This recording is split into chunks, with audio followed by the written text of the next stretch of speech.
할렐루야.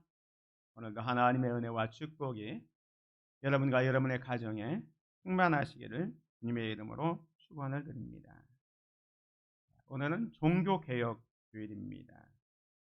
같이 읽은 말씀을 통해서 결과는 하나님께 맡기고 최선을 다합시다.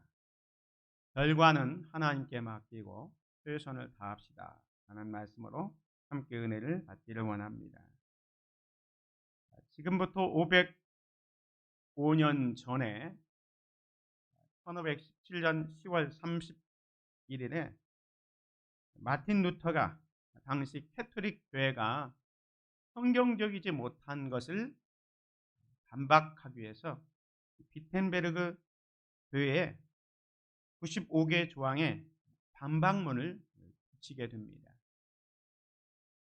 이날을 기념해서 이제 10월 31일을 종교개혁 주일로 우리가 지키고 있습니다. 종교개혁은 단순히 기독교의 역사를 바꾼 것이 아니라 인류 문명과 세계의 역사를 되돌려 놓는 거대한 변화의 시작이었습니다. 사실 이 종교개혁이 있었기 때문에 오늘날의 개혁교회, 즉 개신교가 탄생하게 되었습니다. 그렇기 때문에 신앙생활하고 있는 저와 여러분들은 이 종교개혁의 의미를 무엇보다도 깊이 생각하고 또 이 종교개혁주의를 의미 있게 보내야 할 것입니다. 종교개혁의 5대 슬로건이 있습니다. 그건 뭐냐면 오직 믿음, 오직 성경, 오직 은혜, 오직 예수, 오직 하나님께 영광. 솔라 피데, 솔라 스크립툴라, 솔라 글라티아, 솔로스 크리스토스, 솔리데오 글로리아. 라틴어입니다. 오직 하나님께 영광을 돌리고 오직 은혜로 구원받는다라는 것이 종교개혁의 모토였고 슬로건이었습니다. 그런데 이 5가지 슬로건 외에도 이 기본이 되는 종교개혁의 기본이 되는 것이 있다면 그건 바로 하나님의 주권이었습니다. 모든 것이 하나님에 의해서 이루어지고 하나님께로 말미암는다는 성경적인 진리, 즉 하나님의 주권을 강조하고 또 그 바탕 위에서 종교개혁을 시행하게 되었던 것입니다. 그래서 오늘은 종교개혁주의를 맞이해서 하나님의 주권 측면에서 오늘 말씀을 같이 생각해 보면서 오늘 본문에 나오는 요셉의 삶을 통해서 요셉이 하나님의 주권을 어떻게 믿고 또 어떻게 생활했는지에 대해서 살펴보면서 오늘 우리들도 하나님의 주권을 믿고 살아가는 귀한 성도들이 되시기를 주의 이름으로 축원을 드립니다.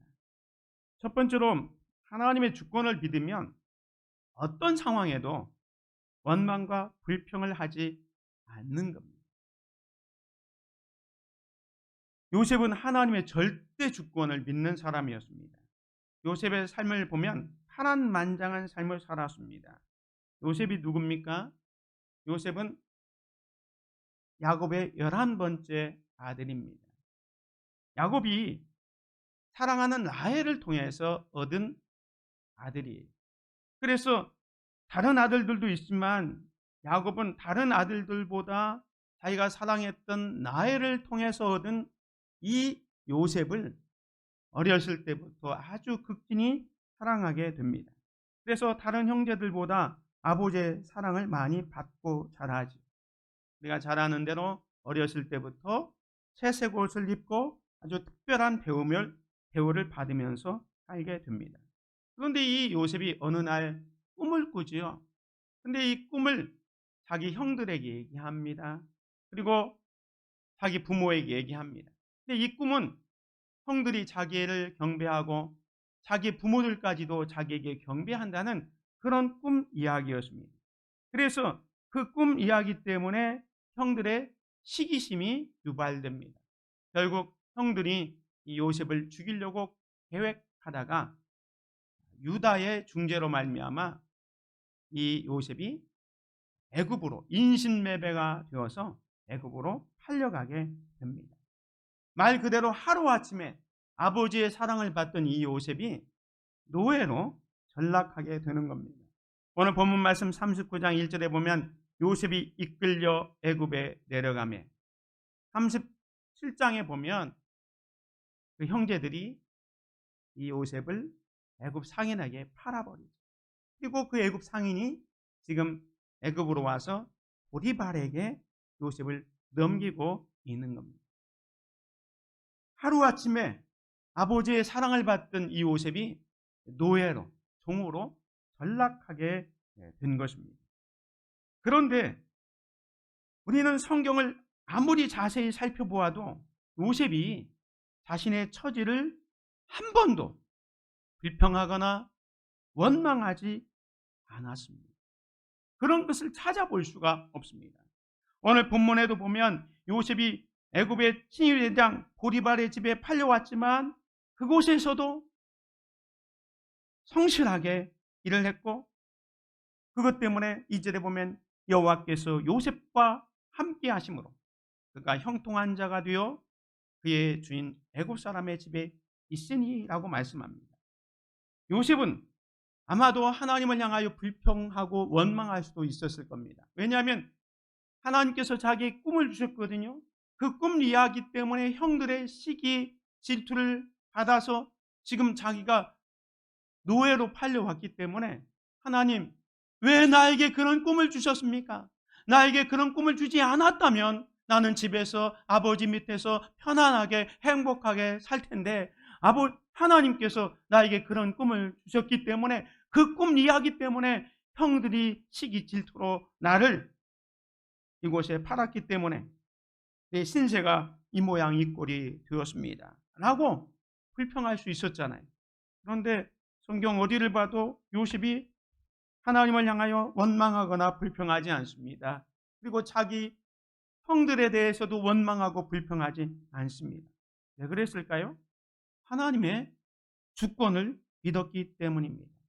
하나님의 주권이라는 건 뭐냐면 모든 삶이 하나님께서 인도하고 하나님의 계획과 하나님의 섭리하에 있다는 것을 믿었기 때문에 자기가 아버지의 사랑을 받다가 하루아침에 종이 되었음에도 불구하고 이것은 하나님의 섭리야, 하나님의 주권하에 있다고 생각하니까 불평하거나 원망하지 않고 있는 겁니다.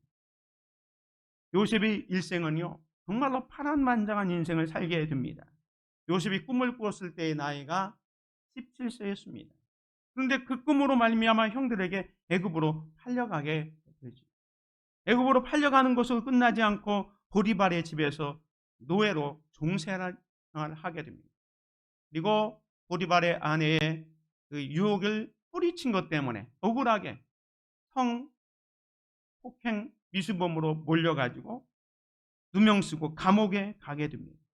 감옥에 가서도 술 맡은 관원의 꿈을 해석해 주었지만 그 술 맡은 관원이 요셉을 잊어버림으로 말미암아 억울하게 또 2년 동안 긴 감옥 생활을 하게 됩니다. 그리고 나서 하나님의 때가 되니까 요셉이 30세에 애굽의 총리가 됩니다.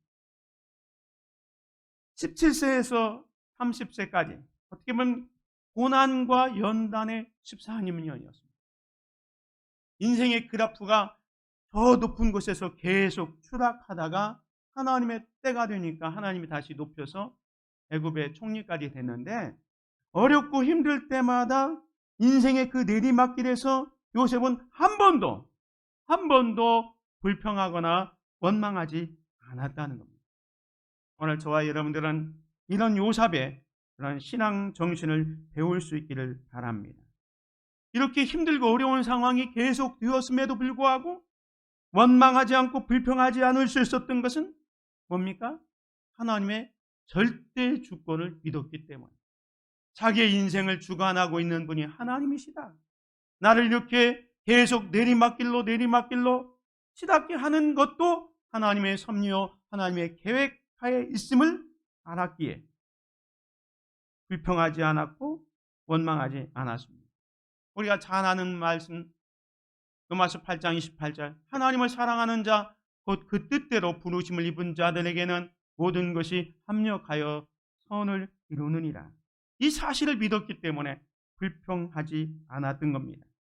사랑하는 성도 여러분, 하나님께서 여러분의 삶을, 여러분의 인생을 주관하고 있다는 사실을 믿으시기 바랍니다. 하나님의 절대 주권을 믿으면요, 불평, 원망하지 않습니다. 왜? 하나님이 나를 지금 고난을 주고 어려움을 줄지라도 이 모든 것을 합력하여 선을 이루실 줄 믿기 때문에 하나님의 절대 주권을 믿으면 불평하지 않는 겁니다. 욥을 보십시오. 욥도 하루아침에 모든 재산을 다 잃어버렸습니다. 공방의 거부였잖아요. 자녀 10명을 하루아침에 다 잃어버렸습니다. 이런 상황을 맞이하면 보통 사람들은요, 원망하고 불평할 수 있습니다. 그런데 요셉은 어떻게 했습니까?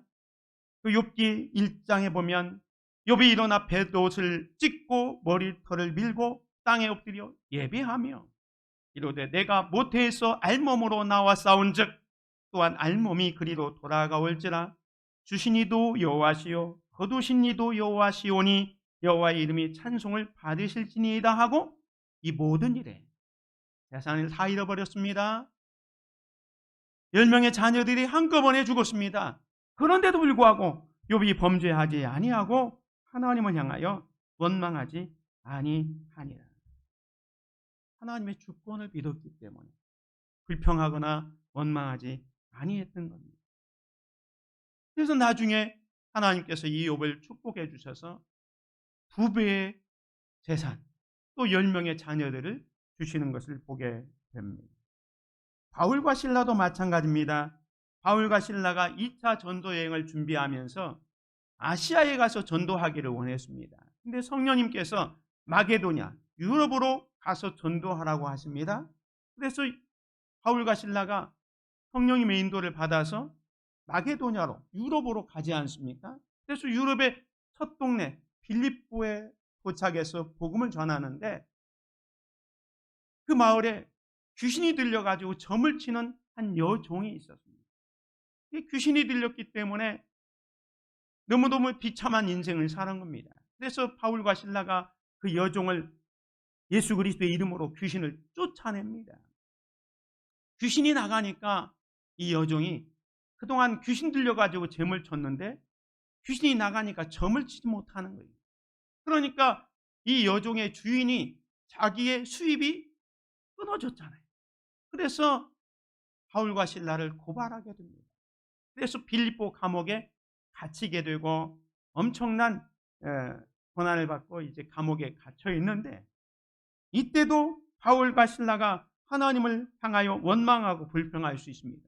하나님, 내가 그렇게 열심히 준비해서 아시아 전도를 원했는데 성령님께서 마게도냐 유럽으로 가라겠어 성령의 인도를 받고 유럽으로 왔는데 그리고 이곳에서 내가 다른 것도 아니고 예수 그리스도의 이름으로 귀신을 쫓아내고 복음을 증거하고 있는데 왜 나에게 이런 시련을 주셔서 저 사람들의 핍박을 받아 감옥에 갇혀 오게 됐습니까? 불평하고 원망할 수 있잖아요. 그런데 바울과 실라는 그 상황에서도 불평하지 않습니다. 원망하지 않습니다. 어떻게 합니까? 이 사도행전 16장 25절에 보면 한밤중에 바울과 실라가 기도하고 하나님을 찬송하며 죄수들이 듣더라. 원망과 불평이 아니라 바울과 실라는 오히려 하나님을 향하여 기도하고 찬양, 감사하고 있습니다. 왜 이렇게 합니까? 하나님의 절대 주권을 믿었기 때문에 그렇습니다. 사랑하는 성도 여러분, 성경은요 우리에게 원망하지 말라라고 말씀하고 있습니다. 고린도전서 10장 10절에 보면 그들 가운데 어떤 사람들이 원망하다가 멸망시키는 자에게 멸망하였나니 너희는 그들과 같이 원망하지 말라. 이스라엘 백성들이 출애굽 과정에서 조금 힘들고 어려우면 지도자 모세를 원망하고 나아가 하나님을 원망했잖아요. 그 원망 때문에 불평 때문에 하나님께서 다 징계하셨던 사실을 여기서 말해주고 있습니다. 우리는 아무리 상황이 어렵고 힘들지라도 불평하거나 원망하지 말아야 됩니다. 우리는 어떤 어려운 상황이 닥칠 때 누구 때문에 이렇게 됐다고 걸고 넘어질 때가 있습니다. 그러지 말고 이제부터는 남 탓하기 전에 먼저 내 탓을 하고 문제를 해결할 수 있기를 바랍니다. 원망하는 사람은요, 늘 자기 생각은 옳고 다른 사람의 판단은 그릇되다고 생각합니다. 나는 잘했는데 누구 때문에, 당신이 잘못해서 내가 이렇게 어려움을 당하고 이렇게 힘들게 되었다고 하고 있습니다. 원망하고 불평하기보다 오히려 상대방을, 이웃을 사랑할 수 있기를 바랍니다. 레위기 19장 17절에 보면 너는 네 형제를 마음으로 미워하지 말며 내 이웃을 반드시 견책하라. 그러면 네가 그에 대하여 죄를 담당하지 아니하리라. 원수를 갚지 말며 동포를 원망하지 말며 내 이웃 사랑하기를 네 자신과 같이 사랑하라. 나는 여호와이니라 말씀합니다. 사랑하는 성도 여러분, 우리가 이 땅을 살아가면서 우리는 엄청난 은혜, 사랑, 축복을 받고 살았습니다.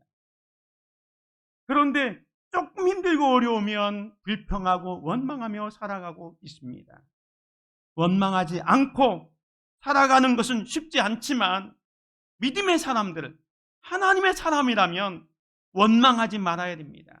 야고보서 5장 9절에 보면 형제들아 서로 원망하지 말라. 그리하면 심판을 면하리라 그랬습니다. 원망할 때 심판이 따릅니다. 아까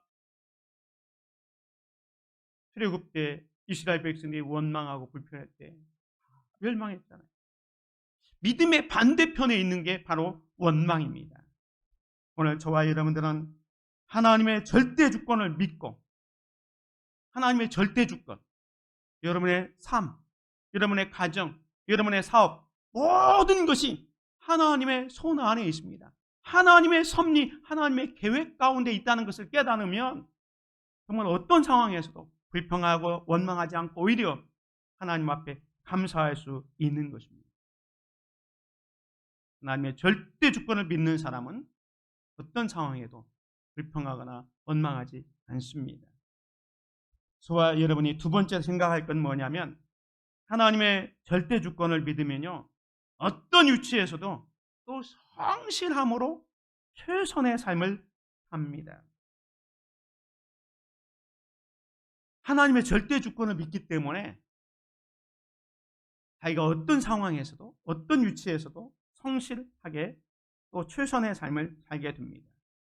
요셉을 통해서 잠깐 살펴보면요, 요셉은 지금 보디발의 집에 노예로 팔려왔잖아요. 아까 말씀드린 것처럼 신세 타령하고 불평하고 원망할 수 있지만 그렇게 하지 않고, 전에 자기 아버지 집에 있을 때는 다른 형들은 다 양을 치러 나갔지만 요셉은 집에서 놀고 있는 그런 사람이었습니다.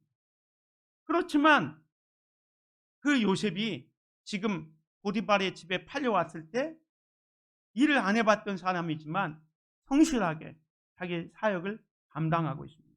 그래서 오늘 39장 4절 보면 요셉이 그의 주인에게 은혜를 입어 섬김에 그가 요셉을 가정총무로 삼고 자기 소유를 다 그의 손에 위탁하니 그랬어요. 여기 보면 요셉이 그의 주인에게 은혜를 입었다는 말씀은 뭐냐면 요셉이 그 주인의 눈에 띄었다는 거예요. 다시 말해서 인정을 받았다는 겁니다. 이 인정받았다는 것은 아마도 종이 어느 날 돌아왔습니다. 건장한 청년이 왔어요. 그래서 일을 맡겨봤습니다. 그런데 다른 종들은 예를 들어서 자기가 하루아침에 이렇게 노예가 됐다? 불평하고 원망하면서 막 일을 시켜도 제대로 안 했을 겁니다.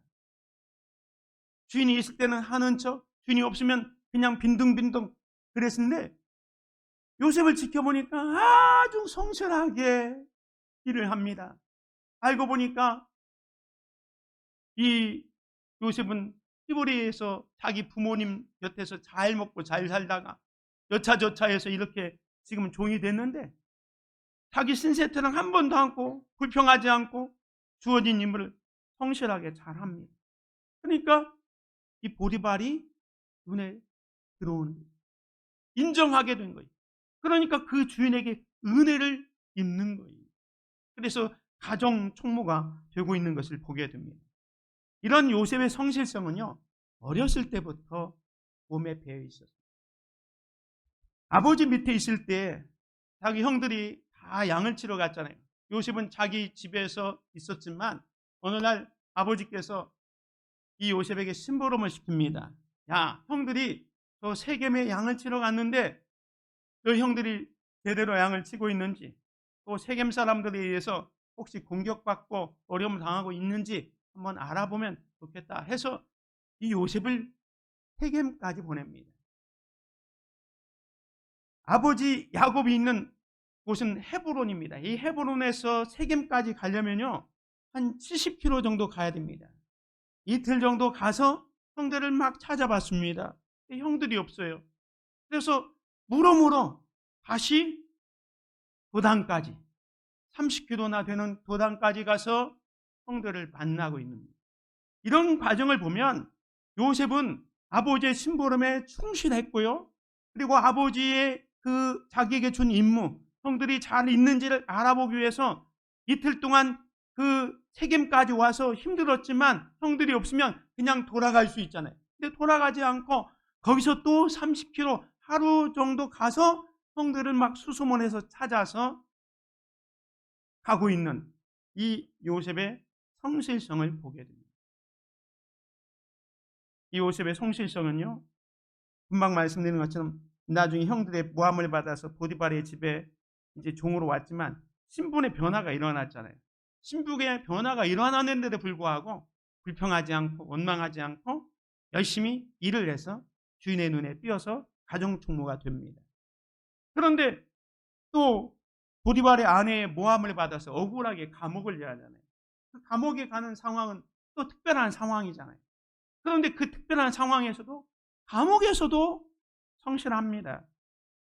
여기 39장 21절에 보면 여호와께서 요셉과 함께 하시고 그에게 인자를 더하사 간수장에게 은혜를 받게 하시며 간수장이 옥중 죄수를 다 요셉의 손에 맡김으로 그 재반 사무를 요셉이 처리하니라. 막 간수장도 들어오자마자 요셉에게 모든 재반 업무를 맡기지 않았을 겁니다. 두고 본 거예요. 그랬더니 요즘으로 말하면 이 감옥 생활, 교도소 생활을 아주 모범수로 잘하는 겁니다.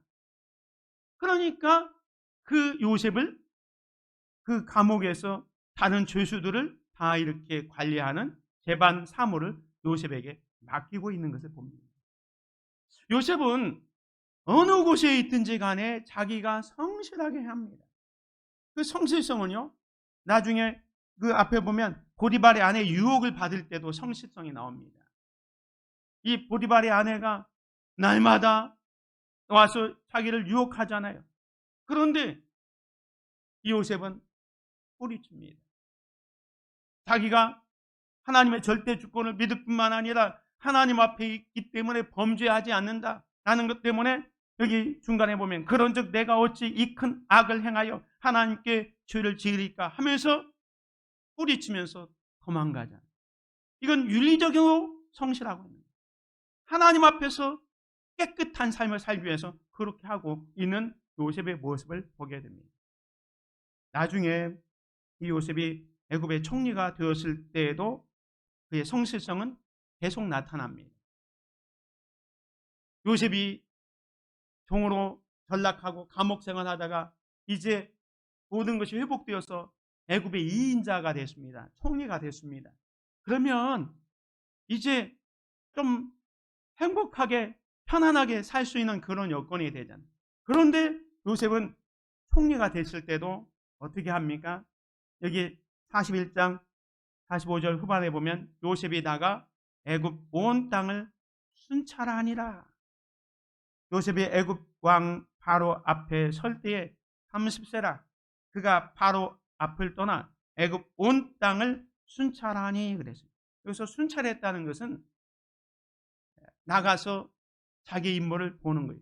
요셉의 임무가 뭡니까? 제2인자로 뽑혔지만 7년 동안의 그 흉년, 그리고 앞으로 올 7년 동안의 흉년을 대비해서 양식을 잘 모으고 그것을 관리하는 일을 하고 있는 거예요.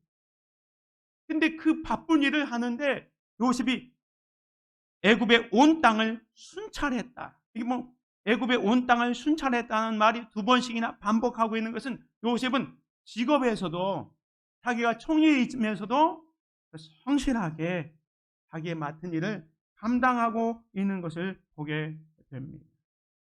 요셉은 어떤 상황에 있든지 성실했습니다. 이 성실성 때문에 하나님께서 요셉과 함께 하셨고 그의 삶이 형통했다라고 성경은 증거해주고 있습니다.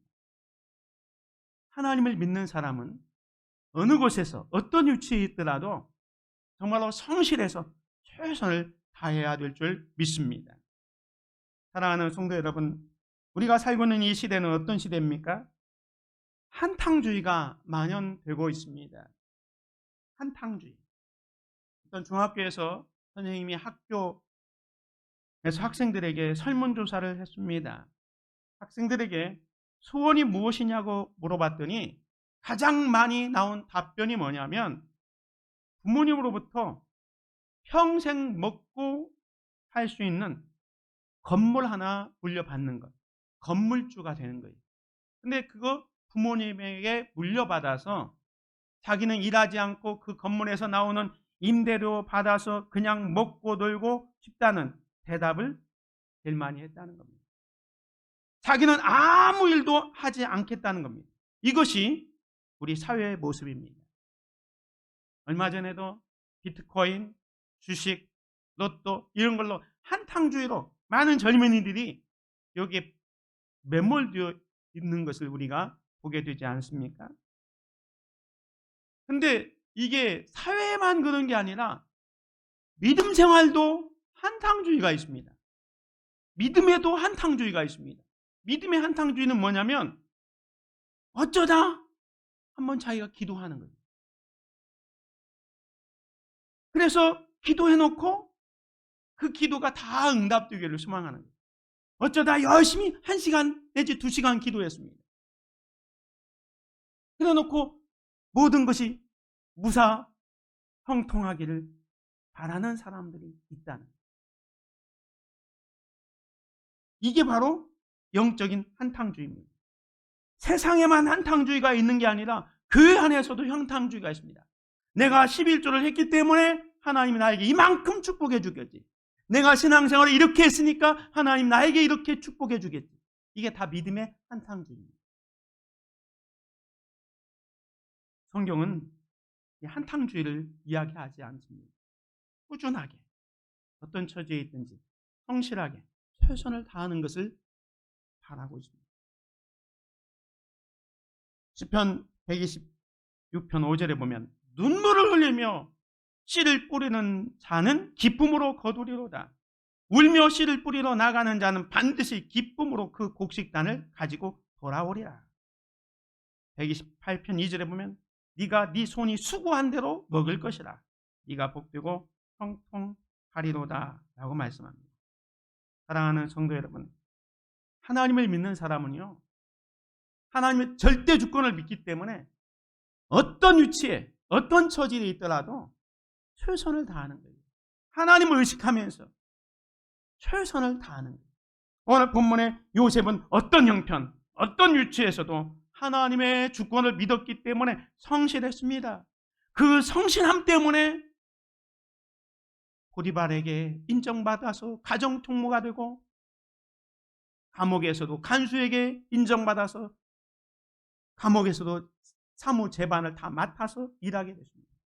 그런 성실성 때문에 하나님께서는 요셉과 함께 하셨고 그가 형통한 삶을 살게 되었던 것입니다.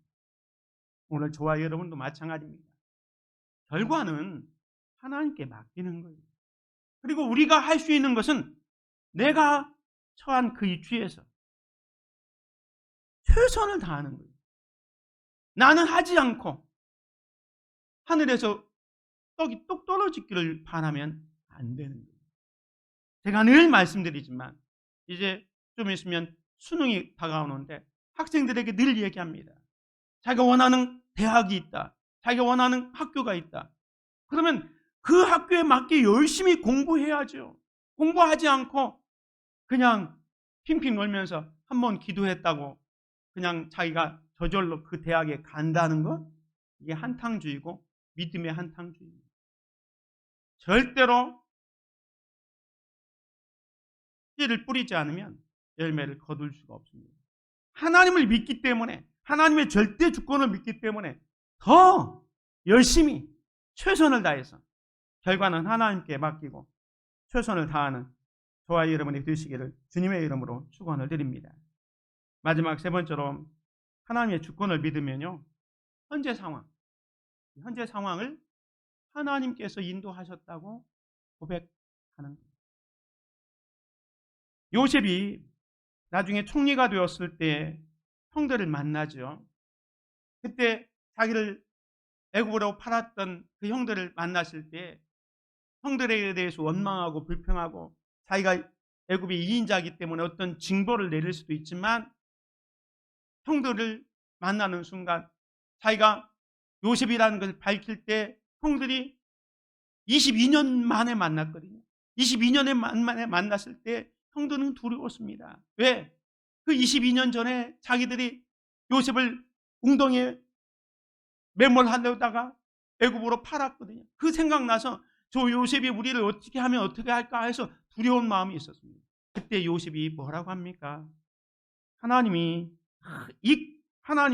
큰 구원으로 당신들의 생명을 보존하고 당신들의 후손을 세상에 두시려고 나를 당신들보다 먼저 보내셨나니 그런즉 나를 이리로 보낸 이는 당신들이 아니요 하나님이시라.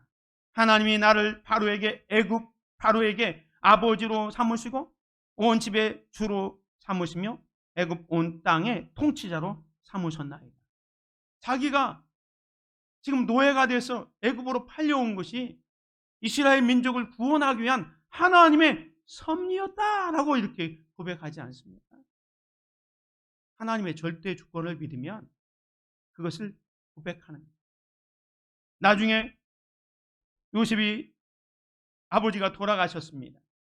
야곱이 돌아가셨을 때 형들이 또 걱정이 생겼습니다. 아버지 야곱이 있을 때는 저 요셉이 우리를 용서하고 그랬지만 아버지가 돌아간 마당에 이제는 저 요셉이 진짜 우리를 이제 보복할 것이다. 두려운 마음이 있었습니다. 그때도 요셉은 형들을 용서하면서 하나님의 절대 주권을 이야기합니다. 요셉이 그들에게 이르되 두려워하지 마소서. 내가 하나님을 대신하리이까.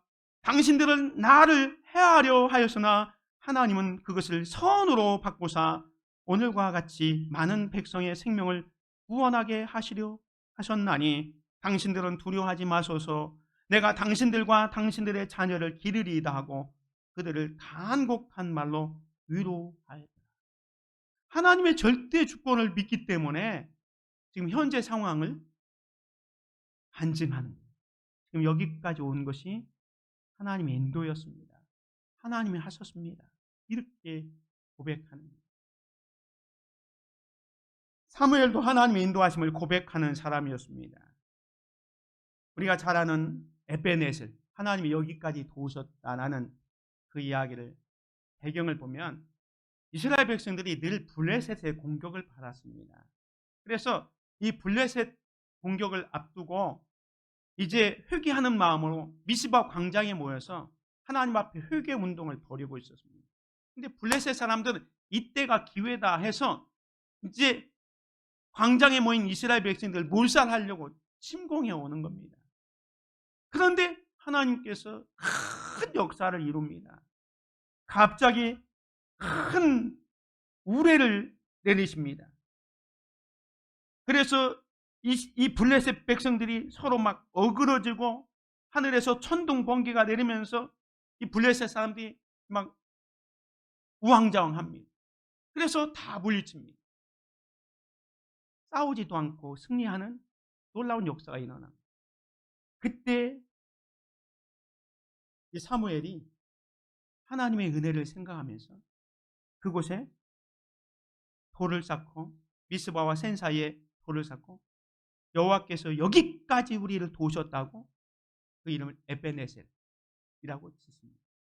이건 뭐냐면 하나님께서 지켜주시고 인도해 주심을 고백하는 겁니다. 하나님을 믿는, 하나님의 절대 주권을 믿는 사람은요, 지금 나의 나된 것을 고백하는 거예요. 사도 바울이 그랬잖아요. 사도 바울이 나는 사도 중에 가장 작은 자라. 나는 하나님의 교회를 박해하였으므로 사도라 칭함받기를 감당하지 못할 자니라. 그러나 내가 나된 것은 하나님의 은혜로 된 것이니 내게 주신 그의 은혜가 헛되지 아니하여 내가 모든 사도보다 더 많이 수고하였으나 내가 한 것이 아니요 오직 나와 함께 하신 하나님의 은혜로라. 하나님의 절대 주권을 믿으면요, 자기의 업적, 자기의 치적을 자랑하지 않습니다. 자기가 똑똑해서 여기까지 왔다고 자기를 드러내지 않습니다. 오히려 여기까지 온 것은 하나님의 은혜였습니다. 하나님이 하셨습니다. 라고 고백하는 거예요. 요즘 우리가 잘 부르는 은혜라는 찬양이 있습니다. 내가 누려왔던 모든 것들이, 내가 지나왔던 모든 시간이, 내가 걸어왔던 모든 순간이 당연한 것 아니라 은혜였어. 아침 해가 뜨고 저녁에 노을, 봄의 꽃 향기와 가을의 열매, 변하는 계절의 모든 순간이 당연한 것 아니라 은혜였어. 모든 것이 은혜, 은혜, 은혜, 한없는 은혜. 내 삶에 당연한 것 하나도 없었던 것을 모든 것이 은혜, 은혜였어. 내가 이 땅에 태어나 사는 것, 어린아이 시절과 지금까지 숨을 쉬며 살며 꿈을 꾸는 삶, 당연한 것 아니라 은혜였어. 내가 하나님의 자녀로 살며 오늘 찬양하고 예배하는 삶, 복음을 전할 수 있는 축복이 당연한 것 아니라 은혜였어. 모든 것이 은혜, 은혜, 은혜, 한없는 은혜. 내 삶에 당연한 것 하나도 없었던 것을 모든 것이 은혜, 은혜였어. 그렇습니다. 우리에게 건강 주신 것도 하나님의 은혜입니다. 우리에게 일할 수 있는 일터와 사업장을 주신 것도 하나님의 은혜입니다. 우리가 기쁨으로 하나님을 섬길 수 있는 교회를 주심도 은혜입니다. 때로는 힘들고 어려운 일도 있지만 그것도 돌이켜보면 은혜입니다. 모든 과정까지도 합력하여 선을 이루시는 하나님의 뜻이 있음을 믿기 때문입니다. 하나님의 절대 주권을 믿고 모든 것이 하나님의 은혜임을 고백하며 살아가는 저와 여러분이 되시기를 주님의 이름으로 축원을 드립니다. 은혜로우신 아버지 하나님 감사합니다. 오늘 종교개혁주의를 맞이해서 하나님의 주권을 요셉의 삶을 통해서 살펴보았습니다. 아버지 하나님, 하나님의 주권을 믿는 저희들이 어떤 상황에서도 불평과 원망하지 않게 하여 주시고 어떤 위치에서도 하나님을 의식하며 최선의 삶을 살게 하여 주옵소서. 그리고 나의 나된 것이 전적으로 하나님의 은혜임을 고백하며 간증하며 살아갈 수 있도록 은혜 베풀어 주옵소서. 예수 그리스도의 이름으로 기도드립니다. 아멘.